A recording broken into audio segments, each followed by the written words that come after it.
모텔 프론트에서 고객에게 신분증을 제시해달라고 요구를 하면 대학교 학생증을 제시하시는 분들도 있고, 주민등록 등본을 보여주시는 분도 있고, 여권이나 SNS 계정을 보여주시는 분들도 계십니다.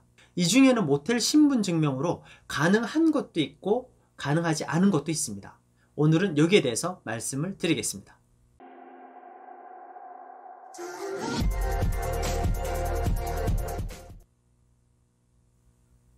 안녕하세요. 숙박TV 장준혁입니다. 반갑습니다. 한 숙박의 미용 후기에 이런 게시글이 등록됐습니다. 회사 일로 출장을 왔는데 들여보내주지 않아서 입실하지 못했다는 겁니다. 이유를 알고 봤더니 나이가 30대이신데 신분증을 제시해달라는 요구를 받았다는 겁니다. 그런데 마침 신분증이 없어서 제시하지 못하셨던 거예요. 그래서 벌써 예약을 하셨는데 결국엔 입실하지 못하시고 돈만 날리고 왔다라는 글이었습니다. 그러면서 엄청난 불만의 후기를 남기셨죠. 숙박업소 입장에서는 10대처럼 보이는 30대 분이면 다행이지만 혹여나 30대처럼 보이는 10대가 와서 투숙하다가 미성년자 혼숙으로 적발되면 숙박업소는 몇 달 영업정지를 당하기 때문에 미성년자 출입을 막기 위한 신분증 검사를 매우 철저하게 실시합니다. 만약에 월 매출 1억 정도 되는 숙박업소가 두세 달 영업정지를 먹으면 그 손해는 얼마예요? 그러니까 미성년자다 싶으면, 그리고 신분증이 없다면 들여보내지 않는 겁니다. 신분증을 제시해달라고 요구를 하면 다양한 서류를 볼 수 있습니다. 어떤 분은 대학교 학생증을 보여주시는 분도 있고, 어떤 분은 주민등록 등본을 떼와서 보여주시는 분도 있습니다.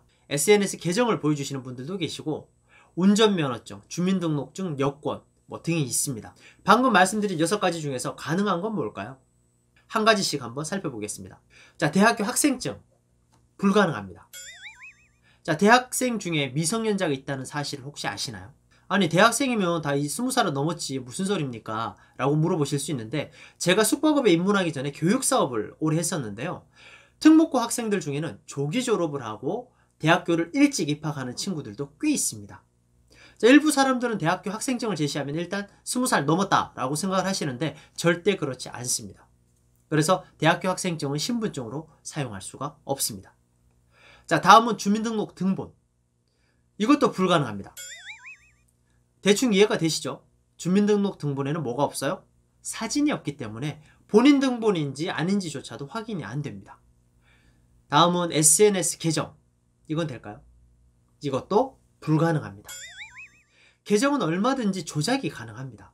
제가 교육사업을 할 때 1:1 개인 코칭 회사를 운영했었는데, 제가 지도했던 학생 중에 SNS 계정을 조작해서 모텔에 들락거렸던 고등학생이 있었습니다. 자랑스럽게 얘기를 하더라고요. 지금은 조작이 가능하다는 걸 숙박업소도 다 알기 때문에 통과는 어렵습니다. 자, 주민등록증 당연히 되고요. 여권, 운전면허증도 가능합니다. 자, 여기에 추가로 하나 더 말씀을 드리자면 임시신분증이라고 하죠. 신분증을 분실해서 주민센터에서 재발급을 신청하면 그 발급 기간 동안 종이로 된 신분증을 줍니다. 발급되는 기간 동안 신분증이 없기 때문에 종이로 된 임시신분증을 주는데 그것도 사용 가능합니다. 만약에 주민등록증을 위조했거나 여권을 위조했다면 어떻게 될까요? 물론 아주 낮은 가능성이지만 그렇게 위조해서 숙박업소를 출입하는 미성년자도 있었습니다.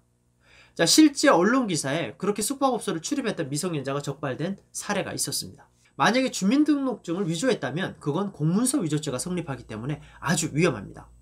주민등록증은 주민센터에서 발급하는 공문서거든요.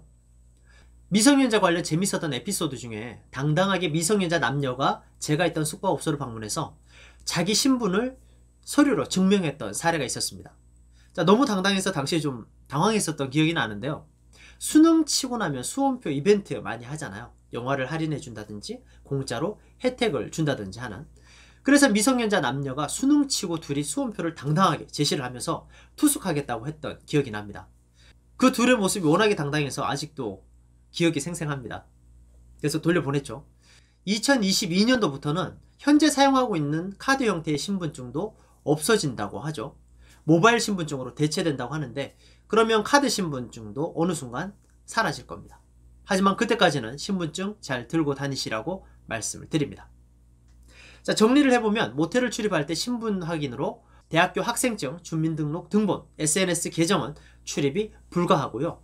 주민등록증, 운전면허증, 여권은 가능하다라고 말씀을 드립니다. 오늘은 여기까지 말씀드리겠습니다. 제가 등록한 다른 영상도 한번 보시면요, 재미있고 유용한 정보가 많습니다. 자, 편하게 쉬러 간 모텔에서 우리를 불안하게 만드는 요소가 있습니다. 바로 몰래카메라인데요. 500원 투자해서 객실에 있는 몰래카메라를 모조리 찾아낼 수 있는 방법을 알려드리겠습니다. 그리고 숙박업소 프론트에서 딱 한마디로 좋은 객실을 입실하는 방법도 알려드리겠습니다. 그리고 모텔에 가면 침대를 이용할 때 그런 생각 들지 않으세요? 이 침대 시트를 갈았을까? 안 갈았을까? 그런 생각 한 번쯤 해보셨을 거예요.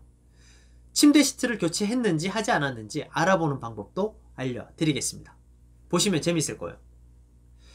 숙박TV 구독, 좋아요 많이 눌러주시고요. 숙박업소에 대해서 궁금한 점이 있으실 텐데 댓글 많이 달아주세요. 보고 마음에 드는 것만 답을 해드리겠습니다. 지금까지 숙박TV 장춘혁이었습니다. 감사합니다.